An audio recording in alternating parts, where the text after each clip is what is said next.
आज हमारे साथ जुड़ी हुई हैं प्रोमिला अग्निहोत्री। नमस्ते जी। नमस्ते बेटे। कैसी हैं आप? बिल्कुल ठीक है, बहुत बढ़िया। हम शुरू करें? हाँ बिल्कुल। मैं जानना चाहूंगा कि आप कहाँ से हैं और आप कहाँ बड़ी हुई हैं? मैं उत्तराखंड नैनीताल में मैं बॉर्न हुई थी और उसके बाद वहीं पे मेरी एजुकेशन वगैरह सब कंप्लीट वहीं करी जी। और उसके बाद में जब मेरी मैरिज हुई वो भी उत्तराखंड के वहीं पे हुई है, रुद्रपुर में। बहुत सुंदर जगह है। नैनीताल का नाम तो आप लोगों ने सुना ही होगा। बहुत सुंदर जगह थी। I am very lucky to be born there. आप स्कूल भी वहीं गए? हाँ, स्कूलिंग मेरी वहीं पर हुई। स्कूलिंग भी, कॉलेज भी वहीं जी। आप स्कूल गई, आप स्कूल में कैसे थे? आप पढ़ती थी या नहीं? पहले तो इतनी ज्यादा कॉन्शियस नहीं थी पढ़ाई के बारे में, तो मतलब प्राइमरी एंड वो मिडिल क्लासेस में तो इतनी नहीं थी। तो उसके बाद तो मुझे थोड़ा एम्बिशन मेरा स्टार्ट हुआ और अच्छे फ्रेंड्स भी बने। मेरे जो फ्रेंड्स थे उनका भी अच्छा एम था, तो मुझे ऐसा हुआ कि फिर मैं भी थोड़ा सा अपने फोकस मेरा एजुकेशन की तरफ फोकस हुआ और कंपटीशन की जो भावना थी वो भी हुई। इसकी वजह से मैं पढ़ ली, उस समय के हिसाब से काफी ठीक पढ़ी जी। तो आपने कॉलेज के बाद फिर क्या किया? कॉलेज के बाद तो बस उसके बाद तो मेरी मैरिज हो गई थी जी। और मैरिज होने के बाद बच्चे हुए और बच्चे होने के बाद फिर मेरे मन में आया कि कुछ करना चाहिए, इसलिए मैंने कोशिश करनी शुरू कर दी। अपना मतलब कि पढ़ाना चाहिए, सोशल वर्क करना चाहिए। तो मैंने पहले प्राइवेट सेक्टर में मैंने काम किया, एजुकेशनल डिपार्टमेंट में। उसके बाद मुझको जॉब मिल गई, गवर्नमेंट जॉब मैंने की। 20 इयर्स मैंने 25 इयर्स गवर्नमेंट जॉब की और काफी अच्छा टाइम था मेरा। और मेहनत तो करनी ही पड़ती है, किसी भी फील्ड में आप जाए तो आपको काम करना ही पड़ता है। तो आपके मन में या क्या आपके मन में आइडिया आ गया, ऐसे आ गया कि मुझे कुछ करना है, मुझे स्कूल टीचर बनना है? हाँ, स्कूल टीचर। हाँ। तो आपने किस क्षेत्र क्या पढ़ाया आपने?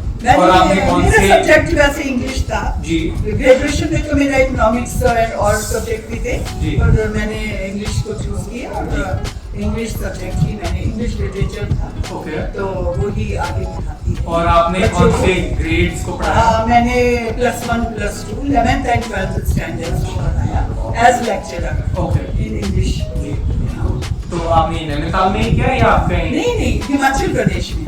फिर उसके बाद हम हिमाचल प्रदेश गए, वहीं पे मेरी जॉब लग गई। लकीली मेरी जॉब गवर्नमेंट में भी लग गई और वहीं पे मैंने 20-25 साल जॉब की। और स्टूडेंट्स को भी काफी अपनी तरफ से तो बहुत ध्यान से पढ़ाते थे। और बच्चे होते हैं थोड़ी से एज में, एडोलसेंस एज होती है, तो थोड़ा सा नॉटी टाइप के होते हैं, पर फिर भी उनको मोटिवेट करने की कोशिश की। अपना काम करते रहो तो हर जगह सक्सेस मिलती है। और आई एम वेरी मच सेटिस्फाइड कि मैंने जितना भी काम किया मैं बहुत खुश हूँ। बाकी मैं भगवान पे भी विश्वास करती हूँ और मेरी भगवान बहुत हेल्प करती जी। तो आप तो गवर्नमेंट स्कूल में पढ़ाती हैं? हाँ, तो पहले तो प्राइवेट में भी पढ़ाया मैंने, सेंट मैरीज कॉन्वेंट में। उसके बाद गवर्नमेंट में मेरी जॉब लगी। जनरल ओपिनियन ये होते हैं कि गवर्नमेंट स्कूल में पढ़ाई ठीक नहीं कराते, टीचर्स नहीं ठीक कराते हैं और स्टूडेंट्स भी नॉर्मल मतलब खर्च से आते हैं। They are not very rich, well to do. तो फिर ये होता है, पर ऐसा बात नहीं है। तो वहाँ गवर्नमेंट स्कूल में भी टीचर्स बहुत ज़्यादा फोकस्ड होते हैं, जो सिंसियर होते हैं अपनी नौकरी के लिए भी। और दूसरी चीज़ ये है, बच्चे भी उसमें से बहुत अच्छे निकलते हैं। बच्चे ऐसा नहीं है कि गवर्नमेंट स्कूल में पढ़े, जो सिंसियर बच्चे हैं वो हर जगह निकल जाते हैं। ये बात। और थोड़ा मैंने कभी गवर्नमेंट स्कूल देखा नहीं है, तो आप थोड़ा बताएंगे कि वो मतलब फैसिलिटीज क्या होती हैं और जैसे जो आप पढ़ाती हैं वो कैसी नॉर्मल क्लासरूम होती है या वो बड़े से? हमारे टाइम में तो नॉर्मली होते थे क्लासरूम पे, डेस्क वगैरह सब कुछ अवेलेबल होते थे, ब्लैक बोर्ड्स होते थे, चौक, ये जो भी होते हैं, ये सब चीज़ों की जरूरत होती है वो तो सब अवेलेबल होता था। पर इतने ज़्यादा वो नहीं होते, पॉश नहीं होते थे जैसे कि प्राइवेट स्कूल्स हैं। AC हैं, ये है, बसेस भी होती थी, वो HRTC या हिमाचल की बसेस होती थी, उसमें जाते थे। कुछ लोग टीचर्स जो थे वो कार वगैरह भी अपनी भी वो ले लेते थे, कार। तो आपका एक्सपीरियंस कैसा था? मेरा एक्सपीरियंस बच्चों को पढ़ाते हुए अच्छा रहा। बहुत अच्छा रहा। पर जो बच्चे पढ़ने वाले नहीं थे, वो तो उन्हीं के साथ प्लस 1 2 को पढ़ाना आसान नहीं था। जिनको कि पहले की नॉलेज ना हो, उनको एकदम से हम हायर स्टडीज कैसे बना सकते हैं। तो जो कुछ ऐसे ही थे, कुछ बच्चे 5 to 10% बच्चे ऐसे होते हैं जो कि बिल्कुल ऐसे होते हैं। तो आपने जो बोला मुझे, तो क्या कुछ बच्चे ऐसे भी होते हैं जिनको डायरेक्टली 11th में डाल दिया होता है? नहीं, ऐसा तो कोई नहीं, ऐसे इतने ज्यादा नहीं होते। तो उन्होंने 5th 6th पढ़ा हुआ है पूरा और फिर कंप्लीट स्टडी। जी। और तो गवर्नमेंट स्कूल है तो फीस नहीं होती थी? फीस थोड़ी कम होती है, नॉमिनल फीस होती है, फीस तो लेते हैं। और वहाँ पे ये भी है, कल्चरल प्रोग्राम्स भी बहुत होते हैं, और भी एक्स्ट्रा करिकुलर स्पोर्ट्स होते हैं, स्पोर्ट्स के लिए अलग टीचर्स होते हैं, हर एक सब्जेक्ट वाइज टीचर्स होते हैं। गवर्नमेंट तो फैसिलिटी बहुत देती है, पर ये हम लोगों पे भी डिपेंड करता है, टीचर्स पे भी और बच्चों पे भी डिपेंड करता है कि आप उसको कैसे अवेल करना है। तो चलिए ज़्यादा जाएगा, मुझे आगे बढ़ते हैं। आप, हाँ, स्कूल फीस कितनी होती थी उस टाइम पे, और आप ये कौन से साल में बताएंगे, आपने कब शुरू किया? मैंने गवर्नमेंट की तो मैंने 1990 में स्टार्ट की। हाँ जी, हाँ जी। तब फीस होती थी मेरे ख्याल से होती होगी 100 के अराउंड। और आजकल में कितना होगा? आजकल थोड़ी ज़्यादा होगी। थोड़ा फिगर बताइए।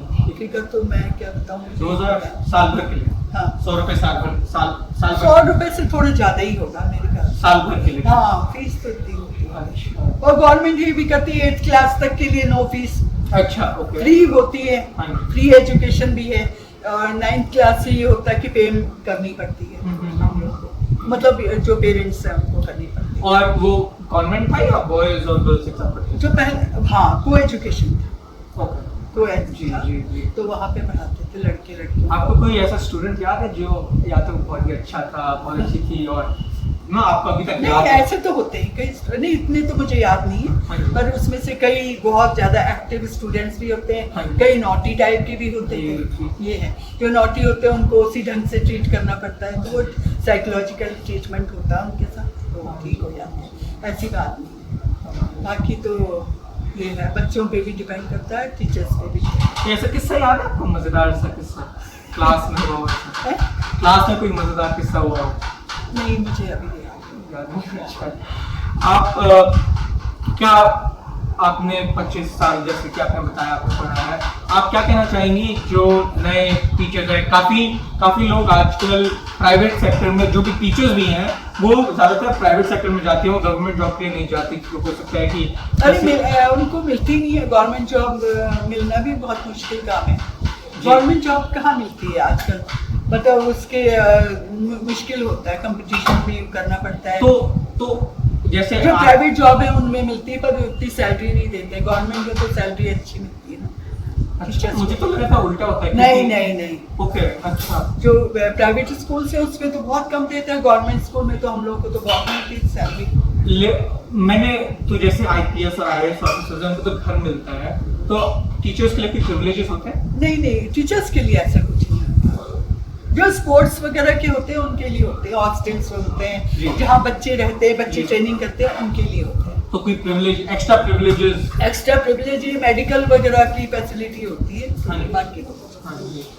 आप क्या कहेंगे कि आपने इतने साल पढ़ाया है, और टुवर्ड्स द टीचर्स, आजकल की टीचर्स के लिए भी आप क्या कहेंगे कि बच्चों को कैसे संभालना चाहिए, और जैसे कोई प्रॉब्लम आती है उनको पढ़ाते समय, उसको कैसे फेस करें?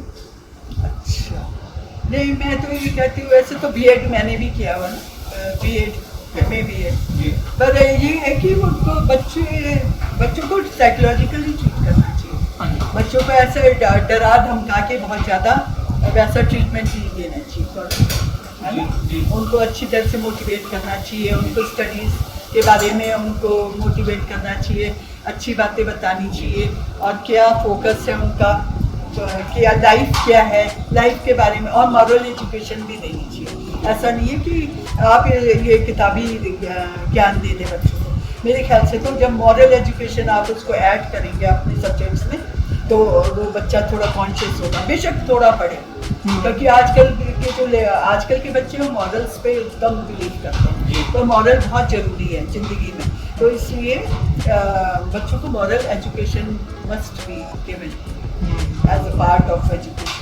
तो अगर मॉरल अच्छा होगा तो बच्चा हमेशा अच्छा ही सोचेगा, टीचर्स की रिस्पेक्ट करेगा और अपने साथियों की रिस्पेक्ट करेगा, उसकी बात मानेगा। अगर आपके अंदर मॉरल ही नहीं होंगे तो फिर आप क्या करेंगे? कुछ नहीं। और थोड़ी बहुत मेरा कहने का ये है कि थोड़ी रिलीजियस फियर भी होना चाहिए। फियर ऑफ रिलीजन भी बहुत जरूरी है। अगर आपको रिलीजन का फियर है, गॉड से आप डरते हैं, तो you will not do anything wrong. कभी भी आप कोई गलत काम नहीं कर सकते, ठीक है ना? अगर आपको गलत काम करने आप जा रहे हैं किसी भी फील्ड में, तो आप नहीं करेंगे because of the fear of God. इसलिए ये सब चीज़ें बड़े मायने रखती हैं और अपने धर्म के बारे में भी सिखाना चाहिए बच्चों को, बड़ों को, सबको ही कॉन्शियस रहना चाहिए इस बारे में और अपनी जिंदगी अच्छी बितानी चाहिए। अच्छा जीवन बनाए, अपना भी बनाए, जो अपने से नीचे है उनको भी अच्छा बनाए।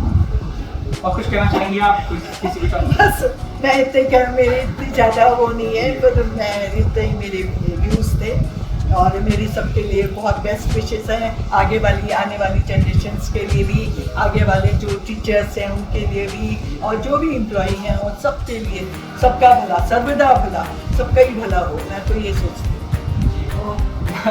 थैंक यू प्रमला जी, आप आज साथ बात करके हमारे साथ जुड़ने के लिए थैंक यू सो मच।